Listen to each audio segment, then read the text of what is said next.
शिर्डी नृसिंहवाडी मार्गावर केबल चोरीचे सत्र, 15-16 शेतकऱ्यांचे लाखोचे नुकसान।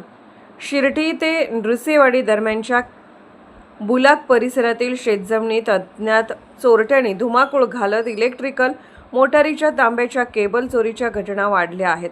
या प्रकारात सुमारे 15 ते 16 शेतकऱ्यांचे अंदाजे 3 ते 4 लाख रुपयांचे नुकसान झाले असून शेतकरी वर्गात भीतीचे वातावरण निर्माण झाले आहे। माहितीनुसार गेल्या 8 ते 10 दिवसांपूर्वी काही शेतकऱ्यांच्या मोटारीच्या केबल चोरीच्या घटना घडल्या होत्या।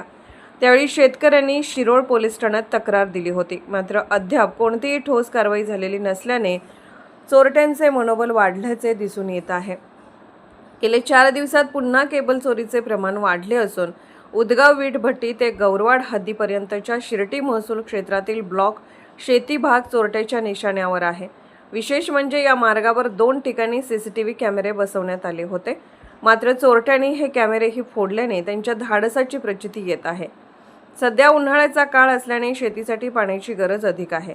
अशा परिस्थितीत मोटारींच्या केबल चोरीमुळे शेतकऱ्यांना पिकांना वेळेवर पाणी देता येत नाही। परिणामी पाण्याअभावी पिके वाळून जाण्याची भीती व्यक्त केली जात आहे।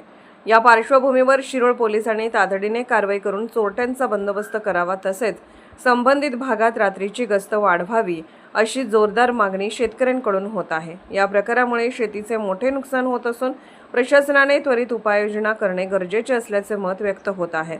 SK news, Suresh Kamble, Kurundwad.